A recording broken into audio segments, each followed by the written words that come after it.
Good afternoon, everyone. This is Geraldine Jerry Burton with the Community Technical Assistance Center, and I would like to welcome you to today's webinar, How to Become a Family-Driven Organization. Before we get started, I want to take a moment to orient everyone to the WebEx system so you will know how to participate in today's event. If you have not done so already, please call into the webinar using the audio conference information found in the Event Info tab below the slides. It is a round circle with 3 dots inside. Upon joining the webinar, you will be placed on mute to avoid background noises that may distract others from listening to the webinar. If you come across any technical issues during the webinar, please chat to the host who will be able to assist you. You will have the opportunity to submit questions to today's presenters by typing into the chat box located at the bottom of your screen. Click the dialog bubble on the bottom of the toolbar and it should appear. In an effort to ensure we are able to get to answer as many questions as possible, you may send in your questions at any point during the webinar and we will address them during the Q&A portion of today's presentation. With that being said, I would like I would like to introduce our presenters for today, Stephanie Burke and Kathy Holmes. Thanks, Geraldine. You're welcome. Hello.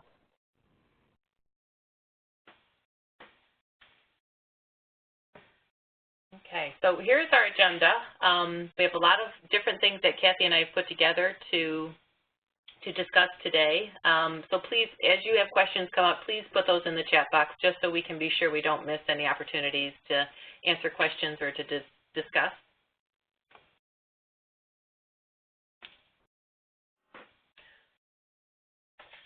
So we're going to start with what is family-driven practice. Some of the things that Kathy and I talked about while we were planning this webinar, we tried to really synthesize things into some more bigger themes so we can try to hit some different areas. So for us, we were talking about trusting the family and perspective and their worldview, and also always seeing the family as a credible, capable collaborator.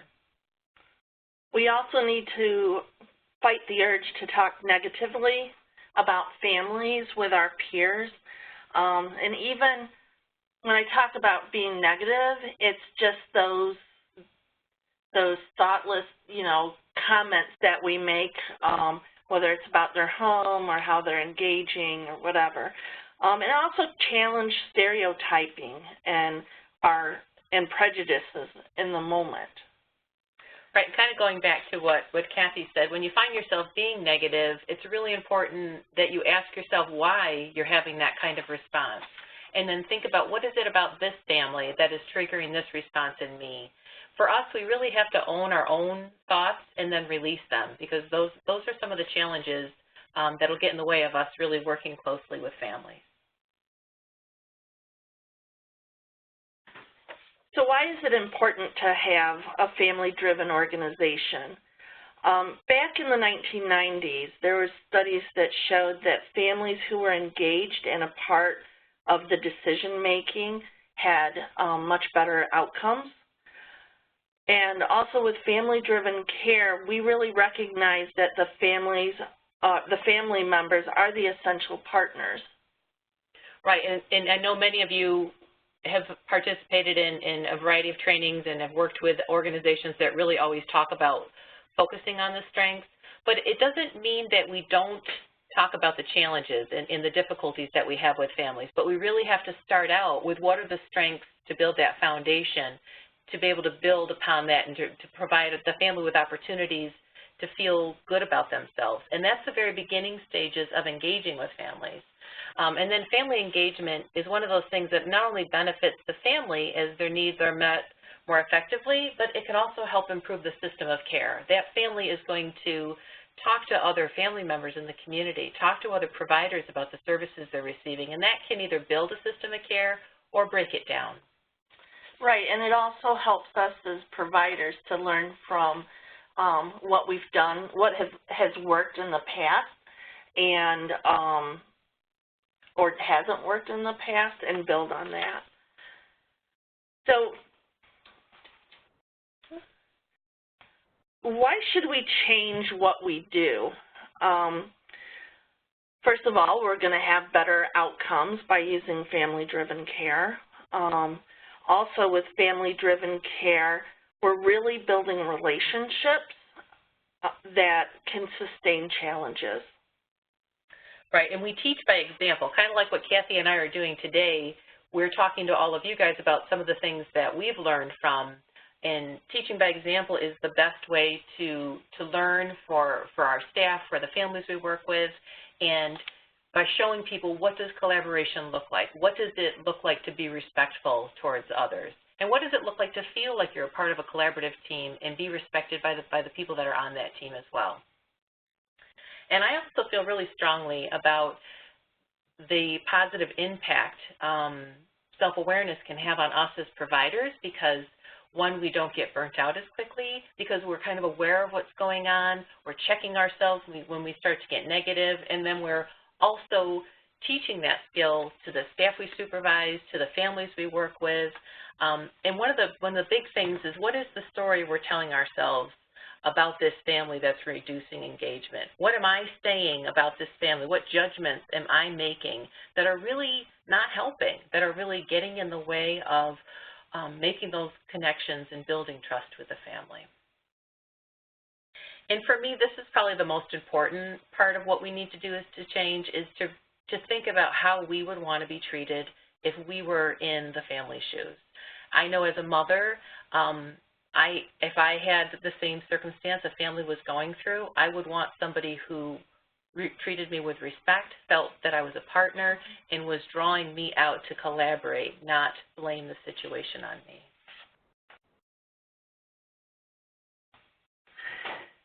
So when did our journey begin at Hillside? Hillside really adopted the family-driven principles around 2010, between 2008 and 2010, and then we really incorporated the family-driven philosophy, or family-driven, into our philosophy of service in 2011. Making it family-driven, youth-guided, culturally competent, and trauma-informed. And parts of the agency have participated in some research projects where we were provided with consultants to assist us in becoming family-driven. We'll talk more about that in a little bit. We also took some of those key learnings from those opportunities with the consultants and put it into our staff training. So anybody who joins the Hillside team, family-driven is a very, very big part of those new employee trainings. And another way that our agency has tried to make sure that families understand what family-driven care is and what they can expect from us, we provide an explanation in our family handbooks. These family handbooks are for every service that Hillside offers, and we are reviewing these handbooks with each and every family. Another way that Hillside supports family-driven care is through our Family Empowerment Network. This network is really the platform that we give to families to really have a voice in our services and policies and procedures. It provides multiple forums. We really encourage families to have a voice in our services at every level of our agency. It provides opportunities for networking with other families, staff, and leadership. And we also offer learning opportunities for families and staff and leadership through the sharing of the information and the resources. One of those examples is at one of our FEN meetings, we invited OMH to come and really explain to families how we can better use our parent advisors in helping families to understand what their what services are and how they can reach certain resources.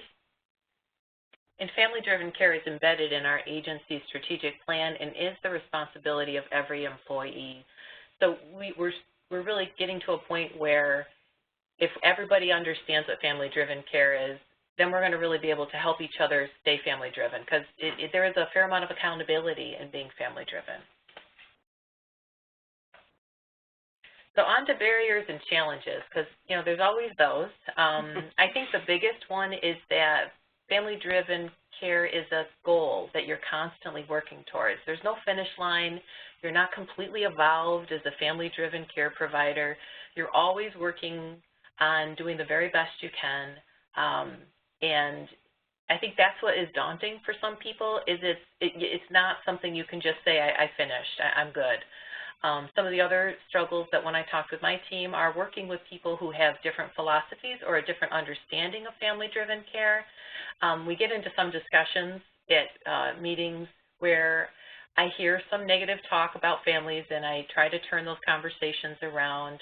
And I think some folks feel like if they're being nice to a family, they're being family-driven, and that's really just family nice. Family-driven, you have to talk about the hard stuff as well as the good stuff. Another area that those of us that have licensed and very expensive degrees get stuck in is expert mode. I paid for this degree, I have this expertise, so I'm the expert. And that is a real barrier for families sometimes. I think the other piece is forgetting to be self-aware. We kind of go in there with all our paperwork and everything to get done, and then we kind of forget, how are we presenting ourselves? How are we interacting? What is the baggage we're carrying into those meetings with families? And if we can't keep those things in check, sometimes those can be barriers to providing good engagement. Right, and recognizing the cultural differences. Walking into a family's home, I need to make sure that I leave my beliefs and what I think my mold is for a family at the door. Leave my views at the door. So really recognize the cultural differences, with the families that you're working with. And then there's this cultural shift between provider-driven and to family-driven. And sometimes that's a really hard place to go from. You think you're the provider, you're the expert, you have the education. And moving towards family-driven sometimes is a little bit more uncomfortable because there's trust involved with that. And then also meeting our families where they're at. You really have to start where they're willing to start and then build from there. A few more barriers and challenges are the use of acronyms and system jargon. I think we're so used to speaking in these terms that we don't even realize we're doing it, but it's a very difficult thing for a family. You're already at their house, and now they have to ask you what you mean. So that's a really significant barrier. Part of our role is to impart whatever knowledge we have on the systems issues and jargon and acronyms to that family, so they're better prepared when they have to go to school meetings or, team meetings or other community-based service meetings where they know what's being said, because many, many providers just spill the jargon out and aren't really considering their audience. Another big piece is to keep in mind that the families may feel the stigma of blame. They've already had to ask for help, and they're already feeling very vulnerable that they have these strangers coming into their home that they have to share all this information with. You can add to that stigma or you can take away based on how you treat them. It's really important to validate families and thank them for asking for help, that we know it's really hard to ask for support, and we really want to be here to help you and partner with you, and we understand how difficult it is to raise a child that has a behavioral or mental health or developmental disability. So it's really important to kind of nip those things in the bud, because chances are that family has experienced a tremendous amount of stigma and blame with other providers that have walked in that door before you. One important, I feel really important barrier with family-driven care is being able to build that trust between the service provider and the family.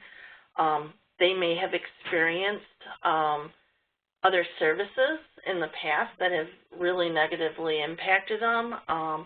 There could be trauma there. Also, you know, we need to be able to look at families as they are the expert on their family. And we're, as supervisors, are the experts on the treatment methods and be able to come together and work in partnership. One of the things, you know, there's been this paradigm shift of viewing parents as the source of the problem to being active partners in treatment, and it's taken over 20 years to get to this point. And I feel like a lot of times service providers go into families' homes and in some way believe that families should just trust them because they're experts, because they're trained, because they've been given this responsibility. And trust is earned, and it's a hard one. It's not something that that people should just give freely. And I think, you know, this shift, it's really important to really look at all aspects of it, because it's taken us 20 years to make some growth in that area. And honestly, that's where we see the most resistance with, and I hate to use that word, but sometimes it feels like that with staff about changing to become more family-driven. So this next slide, I really love this one. It's, you know, when you change the way you look at a person, the person you look at changes. And, you know, I've had some personal experience working with families where I've formed opinions before I've even really gotten to know the family, you know, based on, you know, other service providers, you know, whoever the referral source was or whatever. So really, you know, looking at them from their, you know, looking through their eyes or coming from their perspective really changes the outlook. And this is one of my favorite ones, looking through the family lens and standing in their shoes. One of the most profound experiences I had was a training led by one of the consultants we worked with when we were working on a family-driven, family-centered project. And she had everyone stand up, and she had everyone picture in their mind a child that they love, either their own child, a niece, a nephew, their godchild, any child that they loved. And then she read a series of statements. And some of those statements were helpful, and some of those statements were very negative and judgmental. And she asked everybody to take a step forward if that was a helpful statement, or a step back if it wasn't helpful. And for some of my staff that family-driven care was kind of feeling foreign to them, that was one of those moments where they got it. Because if somebody would have said those words to them about their child, it really shifted the way that they started to work with families.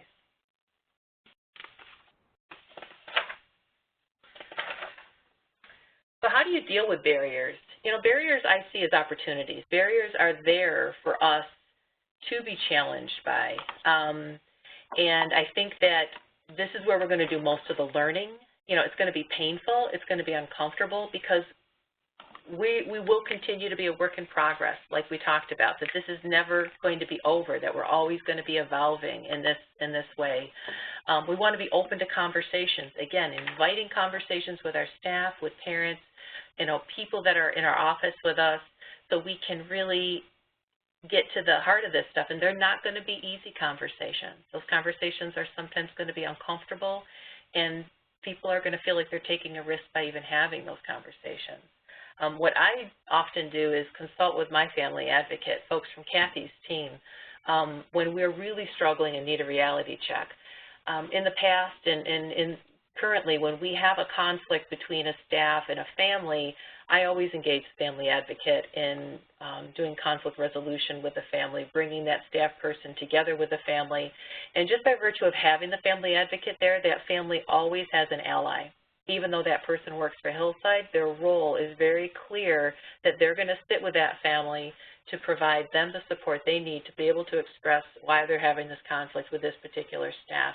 And I think sometimes we're quick to just remove a staff when a family has a problem with them, and we miss all kinds of opportunities to develop that family, that staff, and our skills at really facilitating conflict resolution. And we also need to ask our families for feedback and advisement when we run into barriers. A lot of times, they have the answer on, what would help in that case. So we really need to look to our families for advisement. So how do we get buy-in? I know that at Hillside, our agency has really made family-driven care a priority. Our agency's strategic plan reflects the family-driven care principles, and that's important. It needs to start from the top. Right, and for me, it's bringing in a consultant as well, because when it shows your organization is invested in making this change, and again, your staff will see that, leadership will be on board. It gives everyone a fresh perspective. It reduces excuse-making on our part. I think when we're evaluating our own programs, we're subjective. We can't be objective because we're not just invested in the program, but we're invested in the staff. We know things about their lives. So we need that person who can be brutally honest sometimes. And I think the consultant also will bring in some self-awareness. It'll be easier for them to kind of push staff to be very honest and direct with each other to kind of move forward. So I had a really great experience with several staff from my OMH waiver team. We worked with our consultant, Kathy Madenwald, in 2013 with a family-to-family project that OMH started that we participated in. She was really just a wonderful person with a lot of years of social work experience, and she really changed me. I still, to this day, think about my growth and how she really changed the course of my development. She challenged us to see the caregiver parent as partners in the entire process, especially when things were difficult.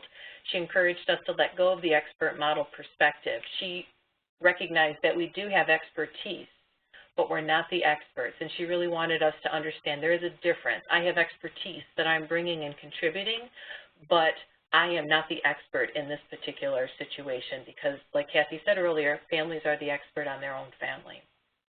She pushed us to share what stories we tell ourselves about families that become barriers to engagement and success, and she really asked us to change the negative story into something strengths-based and reality-based. Often the staff would bring really difficult cases to these discussions, and staff would say things like, well, they're not engaged in services, and they don't want services. And Kathy would really reframe that to say, is it possible that maybe that parent didn't sleep last night because they were up with a sick child, and that's why they weren't engaged in your appointment?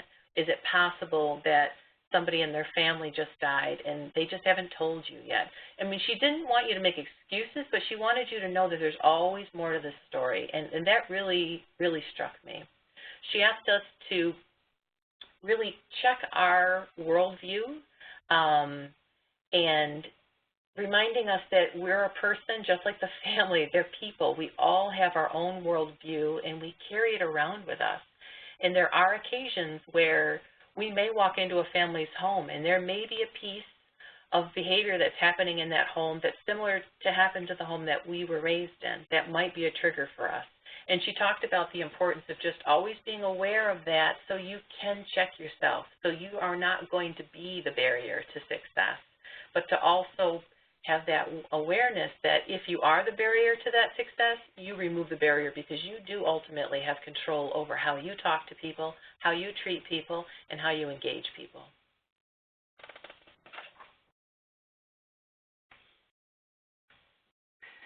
So what have been some of the lessons learned in our agency? There's been many of them. One of them is that our journey hasn't ended. It continues, and as we talked about before, being family-driven is a goal, and it's something that you're always working towards. If you ever get to the point where you think that you've mastered it, you probably haven't. There's always areas to grow in. And one of the other things is that leadership really needs to be committed to family-driven care and make it a priority. You know, managers and supervisors need to help and make sure that people are really practicing the family-driven care principles. Supervision, I feel, really plays an important role in the practice of the core principles. Reviewing, you know, doing case review and really trying to find out what the barriers are. Making sure that we continue to work for the family. And it's really important. All of us, I know, are charged with doing surveys and getting feedback because our funders ask that of us. And oftentimes we do the bare minimum, we get that done, but we don't necessarily do much with that feedback. So I think that that's a really important area that we can do a lot more growing. When we actually ask for feedback, then we want to make those changes. And I think FEN gives us that opportunity to do that. And Kathy can talk a little more about that. But it's also just checking in with a family after a visit. You know, how did this visit go today? Was this helpful today? Were these services really supporting what you're looking for with your child? Just a simple 1 or 2 question, just check-in with families, because then you're going to teach them that you really feel they're important, and then things are going to continue to progress. And when we talk about our Family Empowerment Network, which is the platform for families to give feedback, it's really important that we report not just to our agency with the family feedback, but the families are really seeing what impact they're having on our services and our agency. I mean, both at the, you know, program level up to the regional to state level. They need to know what their voices, that they're being heard in the services.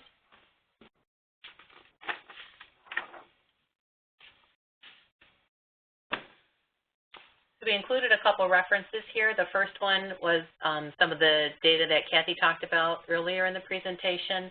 And the second one is a link to the Family to Family, a research paper based on the Family to Family research that I talked about earlier, and also includes some of Kathy Maddenwall's work. So that's our presentation. We're not sure. We only have one question that came up so far. If folks have other questions, please type them into the chat box. But the question that I see was the family wanting to know if any parent in the community could join FEN. And FEN is the Family Empowerment Network that we have at Hillside. So FEN is really for any family who's ever had a child who's had services from Hillside. So they don't have to necessarily have their child in services currently, but if they've had them in the past, they can be a part of FEN.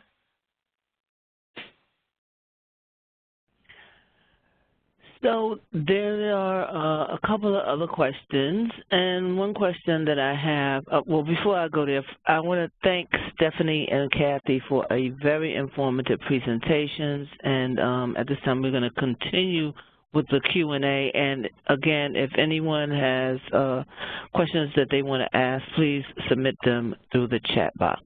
So the next question is, what type of program is Hillside?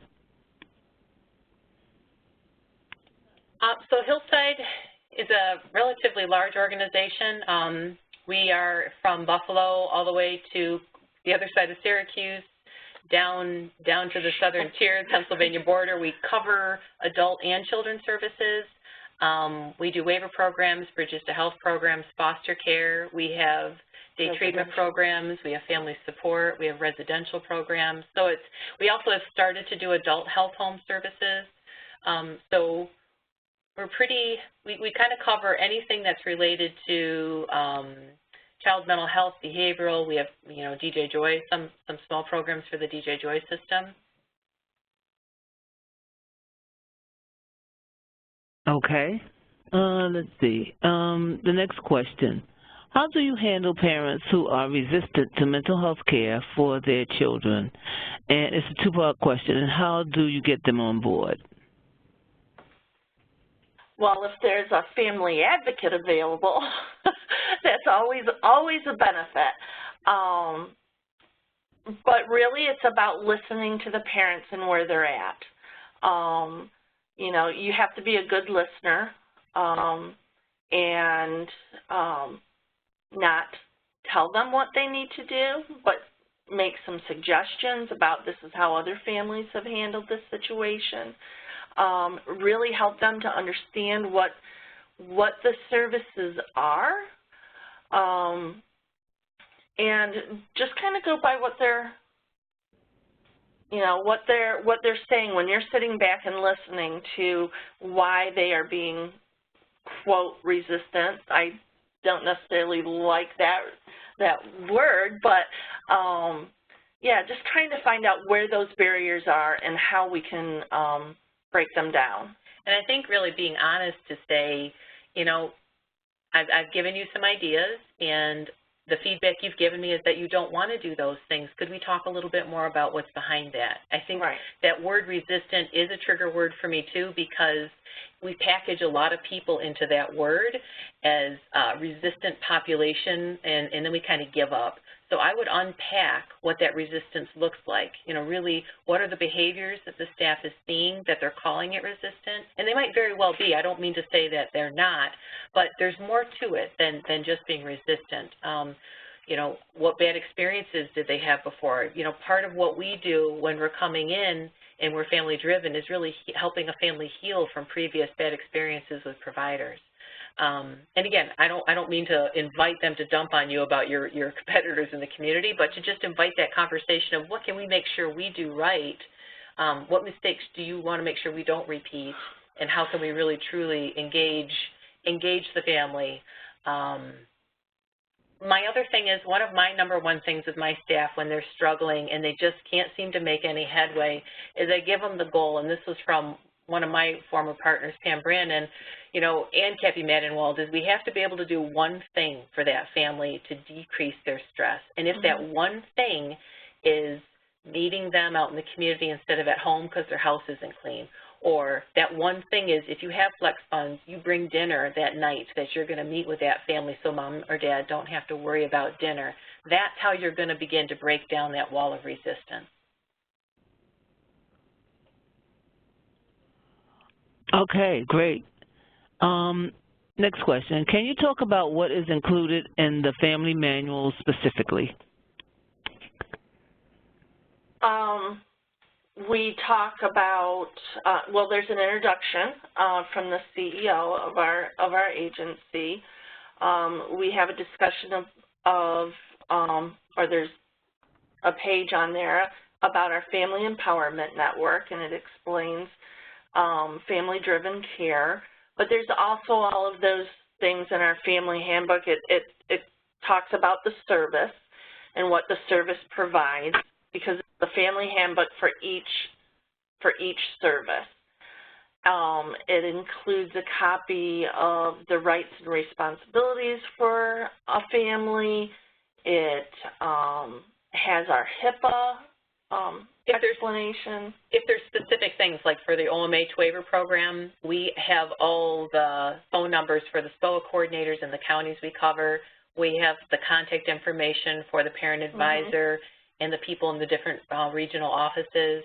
All the resources for if they need, if there's certain parts within the program, there's an explanation of like if there's flex funds, there's an explanation about what that means, or if there's other bits like that. So, in what a lot of times we try to have that handbook be a part of where we encourage them to put their service plans and any communications they get with the agency, so they have a binder full of everything in one spot, and it helps teach families organization along with helping them really understand what the program is and what Hillside can do to help them.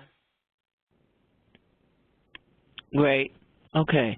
How do you suggest collaborating with families who are treatment resistant or with parents who are hostile or unengaged with their child's well-being? Well, I think it goes back to what we talked about a little bit before, that there's a reason for that hostility and that resistance. And I think that's kind of the difference between being family nice and family driven. That's when we have to have those honest conversations to say, I feel a lot of hostility coming from you. I feel like this is really uncomfortable for you to meet with me.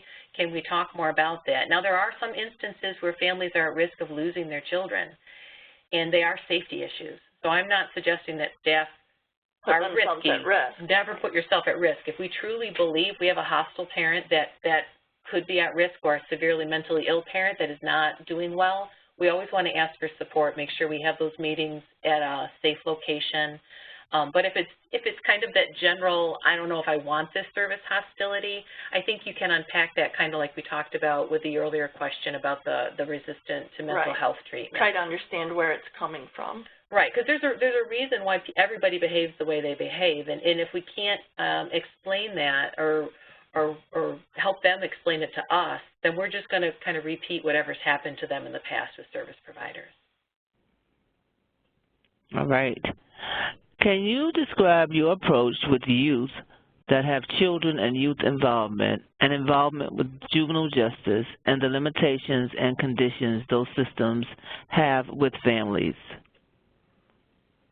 Oh, amen. Oh, that is probably one of my toughest, because I have, this is Stephanie, I mainly have mental health experience, and I've recently been working in the Bridges to Health program, so I've really had to up my game on the juvenile justice system and modes of treatment. And I think some of the things I'm learning, because this is a newer area for me, is kind of acting as if with a kid. You know, if you have a child who really has been in and out of severe RTCs and you know, long-term placement, you've got the detention center. You've got to find something that kid wants that's going to motivate that child. And for some of the older ones, it's been getting a job, making money in a safe way, legal way, and really building those skills so that, you know, that child they start to decide for themselves that you're worth their time. If you're just going to waste their time and lecture them and, you know, do what the probation officer's already doing,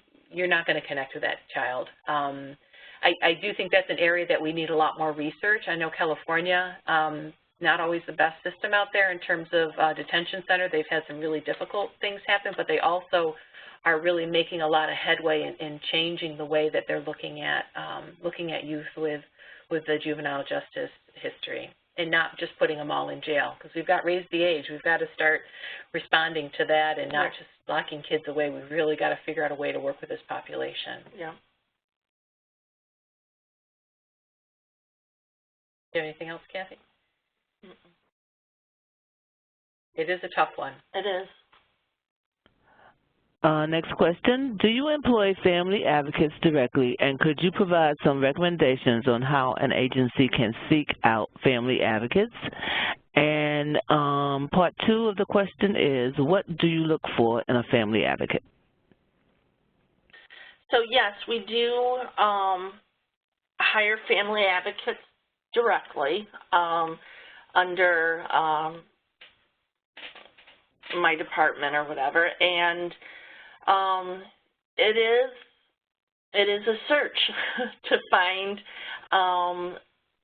family advocates because of the criteria. They have to be a parent of a child with a disability, and you know, the hiring process, I think, is really important, because families or parents who apply for the position really need to be at that place in their life where they're ready to move on and help other people.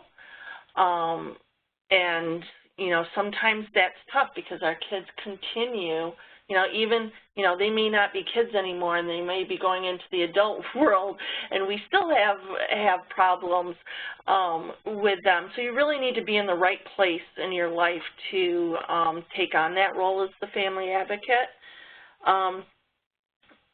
But I don't know, there seems to be more people I feel like my selection of people for family advocates has grown, and I don't know if that is through our marketing.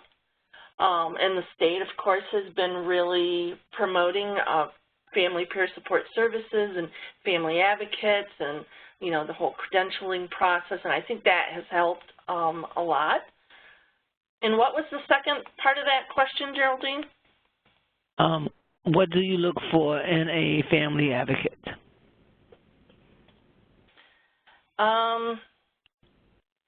Engagement skills. You know, that's a real big piece with being a family advocate. You need to be able to connect with other people, the willingness to share your story and know where the boundaries are with that story so that the service doesn't become about you, but you use bits and pieces of your story to help draw that family in and really share their struggles with you. We also look for people that have other work experience, because for the programs that Kathy and I support, many of these services are billable, and these folks have to be comfortable with writing Medicaid billable notes. They have to be able to be comfortable keeping an appointment, managing a schedule, having a lot of independence and autonomy. So I think we've lucked out recently because we've got folks that have had both of those things and have received services as well from even within our own agency, which has been great. And I think that's where family peer support services has really grown and changed. And it's not just meeting with, you know, sitting down and having coffee with a family and listening, you know, being the sounding board and stuff. There's a lot more required of the family peer advocates now, so they do need to have a skill set where, like you said, Stephanie, they need to have some organizational skills. They need to have some, you know, writing skills to be able to, you know, just to be able to manage this whole transition into Medicaid managed care. And they have to be a part of a team. And I think that's the thing that I've learned the most from the advocates that I've worked with is if I treated them like they were a part of my team, then I was pretty much part of their family. You know, like if I treated them with respect, pretty much every advocate I've ever worked with, it's been a partnership. And I think that teamwork part is what makes, when everybody can feel that kind of the same, kind of that parallel process. We're trying to partner with the families, but if we can't even partner on our team between different disciplinary, you know, different disciplines, then that's a problem. That's a sign that you're really not ready to partner with families if you can't partner with family advocates.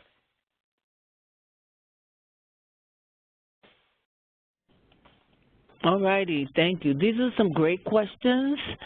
And again, I just want to thank everyone for attending today's webinar.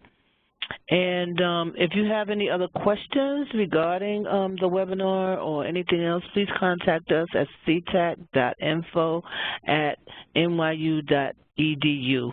On behalf of CTAC and our presenters, we thank you for joining us today, and have a great rest of your day. Thank you.